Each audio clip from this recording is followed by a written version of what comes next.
Boa noite, pessoal. Sejam bem-vindos a mais uma aula do canal. E na aula de hoje a gente vai estar vendo aspectos gerais da estrutura celular. Antes da gente começar a ver as células, vou falar um pouquinho para vocês sobre vírus. Por quê? Os vírus, eles são parasitas celulares obrigatórios. Por que a gente diz isso? Porque esses parasitas, eles não possuem proteínas e até mesmo outras macromoléculas que são fundamentais para que eles consigam se autorreplicar. E é por isso que os vírus, eles necessitam das células vivas para fazer essa replicação. É onde que ele vai utilizar toda a maquinaria celular para ele conseguir fazer isso. Os vírus, eles podem parasitar células de animais, células de vegetais e até mesmo células bacterianas. Vírus que infectam células bacterianas são chamados de bacteriófagos. E por fim, a gente pode dizer que o vírus ele é constituído por uma parte mais interna, que seria uma parte mais central aqui de todos esses vírus. E nessa parte central é onde vai ficar o material genético do vírus, ou seja, é onde vai ficar o DNA ou até mesmo o RNA viral. Porque os vírus eles podem ter um material genético de RNA ou DNA. E uma porção mais periférica, que seria essa porção de fora aqui, onde essa porção de fora geralmente é feita por uma camada proteica, que serve de proteção para o material genético viral. Bem, mas a aula de hoje é para a gente falar sobre células. Então vamos entender o que é de fato as células. Nós temos dois tipos básicos de células: as células eucariontes e as células procariontes. As principais diferenças entre elas são que as células eucariontes elas são mais complexas. E outro detalhe é que elas são ricas em membranas. São membranas citoplasmáticas. E essas membranas citoplasmáticas a gente chama de organelas, tá bem? Já os organismos procariontes, eles são organismos relativamente mais simples. E por serem mais simples, eles também são menores. E essas células procariontes, elas são pobres em membranas. Geralmente ela só vai ter uma membrana, que é a membrana plasmática, e ela não vai possuir organelas. Tá bem? Bem, então vamos começar a falar aqui das células eucariontes. Como eu já disse, são células mais complexas. E essas células são chamadas de eucariontes. Por quê? Eu significa verdadeiro e cário vem de carioteca. Ou seja, é como se elas tivessem uma carioteca verdadeira. E o que de fato é o que define essas células. Porque são as células eucariontes que vão possuir núcleo, tá bem? Que é essa estrutura aqui que a gente consegue ver nesse desenho. E é justamente aqui dentro dessa estrutura, que a gente chama de núcleo, que essas células vão ter o seu DNA. Esse núcleo, ele serve para proteger o material genético dessas células. Além de que, como eu já disse, essas células eucariontes, elas possuem outras organelas, que são organelas citoplasmáticas, tais como mitocôndria, lisossomos, retículo endoplasmático e complexo de Golgi.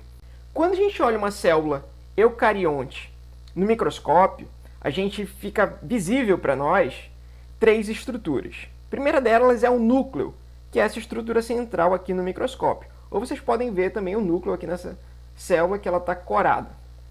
Outra região também que fica muito visível no microscópio é o citoplasma. O citoplasma é toda essa região aqui mais clara, que fica entre a próxima estrutura, que é a membrana plasmática. Toda essa região aqui escura que vocês estão vendo. Isso aqui é a membrana plasmática, é uma membrana que delimita a célula, tá bem? Então, o citoplasma é toda essa região aqui que fica entre a membrana e o núcleo. E é justamente no citoplasma onde as organelas vão ficar organizadas. Apesar da gente ver a membrana plasmática sempre como uma linhazinha nos desenhos, nos livros de biologia celular e até mesmo molecular, mas quando você vai mais adiante nos capítulos desses livros, você consegue verificar que a membrana plasmática ela é muito mais complexa. A membrana plasmática, a gente diz que ela tem característica lipídica. Para quem não sabe ainda o que é um lipídio, ou o que seria isso, os lipídios são basicamente óleos. Se a gente for na nossa cozinha, a gente tem o óleo de cozinha, e esse óleo de cozinha ele é um lipídio. Ou seja, basicamente, as nossas membranas plasmáticas são feitas de óleos. E além desses lipídios, nós temos algumas proteínas. Bem, graças a essas proteínas, a membrana plasmática pode escolher o que consegue entrar na célula e o que não consegue entrar na célula. Bem, o ribossomo é um tanto controverso nas literaturas, porque alguns autores trazem o ribossomo como organela, já outros autores não. Por que isso? Porque para alguns autores, para ser considerado uma organela, tem que estar delimitado por membrana. Outros não. Estruturas como ribossomo e até mesmo citoesqueleto, para alguns, pode ser considerado uma organela. Bem, qual é a função do ribossomo? O ribossomo, a principal função dele, e única na verdade, é síntese proteica. A função do ribossomo é sintetizar proteínas. E como a gente pode ver, os ribossomos são justamente essas estruturas aqui, que são essas bolinhas. Mas se a gente fosse ver o ribossomo mais de perto, a gente conseguiria notar que o ribossomo ele é formado por duas subunidades. Uma subunidade maior e uma subunidade menor.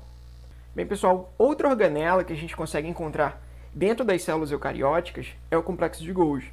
E o complexo de Golgi está correlacionado com o transporte de substâncias. O que isso quer dizer? Isso quer dizer o seguinte: algumas proteínas, pessoal, elas são produzidas dentro da célula, mas elas não devem permanecer dentro da célula. Elas devem ser transportadas para o espaço extracelular, devem ser transportadas para as membranas. Que tipo de proteínas são essas? Até mesmo alguns hormônios podem ser expelidos dessa forma. E existem alguns hormônios que são proteicos, tá bem? Então como é que funciona isso? Bem, a gente tem algumas vesículas transportadoras, e essas vesículas transportadoras podem trazer as proteínas ou até mesmo outras substâncias para dentro das cisternas do complexo de Golgi. Então elas têm um lado de entrada e um outro lado de saída. E como é que essas substâncias saem do complexo de Golgi?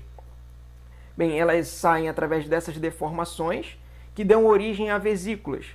Como isso aqui é uma membrana, como o complexo de Golgi ele tem membrana, ele é uma organela membranosa, então ele tem uma membrana formada por lipídios. Então essa vesícula tem propriedades lipídicas, as mesmas propriedades que a gente consegue observar na membrana plasmática. Então se a gente abrisse uma vesícula dessa, a gente iria conseguir ver que dentro dessa bolinha aqui, dentro dessa vesícula, existem algumas proteínas que devem ser secretadas. Então quando essa vesícula entra em contato com a membrana plasmática, ela se funde, como se fosse uma bolha de sabão encostando em uma outra bolha de sabão maior. Então, as substâncias de dentro dessa vesícula acabam sendo excretadas para fora da célula. E se for o caso, até mesmo algumas proteínas podem ser transportadas para a membrana celular. Outra organela não menos importante são os lisossomos. E o que seriam esses lisossomos? Bem, se a gente olhasse a célula em uma microscopia eletrônica, a gente conseguiria ver algumas estruturas, algumas bolinhas bem pequenas no citoplasma da célula. E se a gente conseguisse ter um microscópio com um poder maior ainda, ampliar essa estrutura maior ainda e cortar os lisossomos ao meio, o que a gente conseguiria ver seria mais ou menos isso aqui. Ó. Isso aqui é um lisossomo cortado ao meio, ou seja, aqui a gente tem a membrana dos lisossomos e dentro dos lisossomos nós temos algumas proteínas que são proteínas digestivas. Ou seja, nós temos enzimas digestivas, enzimas hidrolíticas, enzimas que quebram substâncias. E é por isso que os lisossomos são tão importantes, porque sem os lisossomos, essas enzimas hidrolíticas, essas proteínas digestivas, ficariam no citoplasma celular e acabariam digerindo toda a célula, destruindo a célula de dentro para fora. E qual é a função desses lisossomos? Bem, eles têm três funções básicas. Digerir algumas substâncias citoplasmáticas, que a célula precisa digerir, digerir algumas organelas citoplasmáticas velhas, e eles inclusive conseguem fazer o reaproveitamento das substâncias que formavam essas organelas velhas, e também tem função de defesa. Por que eles têm função de defesa? Algumas células que são chamadas, de, por exemplo, de fagócitos, um exemplo dessas células a gente tem aqui, ó. Essa célula ela está fagocitando uma bactéria, então a gente consegue ver aqui ó, que a membrana plasmática dela está rodeando essa bactéria. Então, em uma próxima etapa, essa célula ela fagocita essa bactéria e a gente consegue ver, inclusive, que essa bactéria ela não fica livre dentro da célula. Ela fica aqui presa dentro de uma estrutura celular que é chamada de fagossoma. Em uma próxima etapa, essa célula fagocítica, ó, ela une o fagossoma com um lisossomo. Isso aqui é um lisossomo. Por que ela faz isso? Porque fundindo o lisossomo com o fagossoma, a gente vai dar origem a uma outra estrutura, que é chamada de fagolisossoma, onde a gente vai ter aqui dentro agora, ó, enzimas digestivas. E essas enzimas digestivas vão literalmente destruir essa bactéria. Então a gente tem aqui numa próxima etapa, ó, a bactéria sendo destruída dentro dessa célula fagocítica, graças aos lisossomos. Bem, pessoal, outra organela importante é a mitocôndria, e é uma das organelas mais importantes para as células eucarióticas, porque é graças a elas que as células eucarióticas conseguem produzir uma grande quantidade de energia. Ou seja, as mitocôndrias estão correlacionadas à respiração celular, portanto, estão correlacionadas à produção de energia. E que energia é essa, professor? Bem, a energia das células, pessoal, é uma energia molecular, tá bem? Onde as células utilizam uma molécula que é chamada de ATP como fonte de energia, tá bem? Na nossa casa, a gente utiliza energia elétrica. As células utilizam a energia que está guardada aqui dentro dessa molécula, que é a molécula de ATP, para fazer as suas necessidades. Por exemplo, produzir proteínas, se movimentar, até mesmo catabolizar algumas reações químicas, elas precisam de energia. E essa energia não provém da rede elétrica, claro, provém dessa molécula aqui que a gente chama de ATP. Bem, dentre as organelas, dentro das estruturas celulares, como vocês preferirem chamar, a gente tem o citoesqueleto, tá bem? E o que seria o citoesqueleto? O citoesqueleto seria uma rede de proteínas que conseguem segurar as organelas no lugar. Então o que a gente está vendo aqui, ó, uma rede emaranhada de proteínas que consegue segurar, por exemplo, a mitocôndria em seu lugar. Professor, o que é essa figura aqui? Bem, dentro dos estudos de citologia, a gente consegue marcar uma proteína para que ela fique brilhando. Então, o que a gente está vendo aqui, nada mais, nada menos é que as proteínas do citoesqueleto de uma célula brilhando. Então, tudo isso aqui, ó, seria mais ou menos a delimitação da membrana plasmática dessa célula. E essa célula aqui, dentro, bem no meio dela, a gente consegue ver o núcleo, tá bem? Para ser mais específico, essa é uma célula do fibroblasto. São células que formam o tecido conjuntivo do nosso corpo. Então, tudo que vocês estão vendo aqui, ó, principalmente essa parte mais clara, que vocês estão vendo brilhar aqui, são o citoesqueleto. Tudo isso aqui é citoesqueleto, ou seja, por todo o citoplasma celular, a gente tem citoesqueleto. Por quê? As organelas, elas não ficam soltas no citoplasma, elas ficam ligadas a esse citoesqueleto. Além de segurar as organelas no lugar, outra função do citoesqueleto é auxiliar, inclusive, a movimentação de algumas células, que vai ser uma movimentação ameboide. Inclusive, a gente vai ver isso em outras aulas futuras. A gente vai começar a ver agora as células procarióticas. E o que a gente encontra dentro das células procarióticas? Aqui, nas células procarióticas, a gente não observa uma membrana plasmática delimitando o núcleo dessa célula. Aqui na célula procariótica, o DNA, o material genético dessa célula, ele fica livre aqui, ó, no citoplasma. Outro detalhe é o seguinte, é que essas células, elas podem possuir DNAs secundários, como se elas tivessem material genético secundários, que são chamados de plasmídios. Por que é importante a gente ter conhecimento dos plasmídios?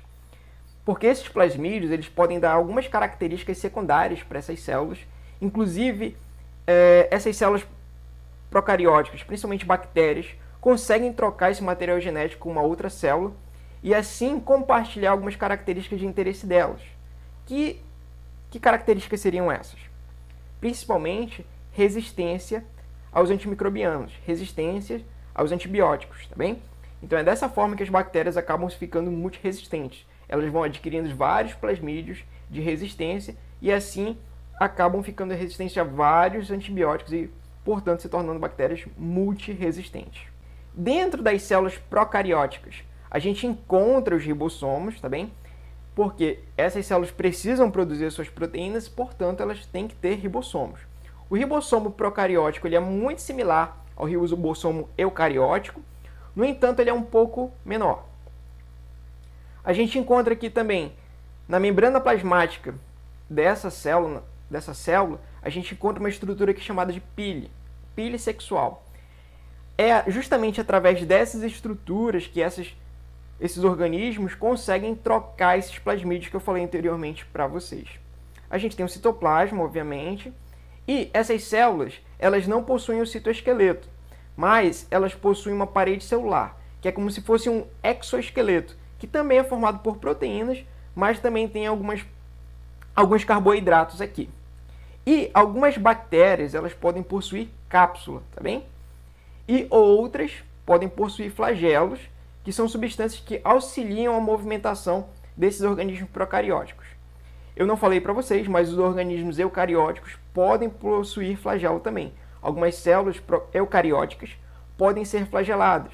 O melhor exemplo disso é o espermatozoide, que também possui flagelo.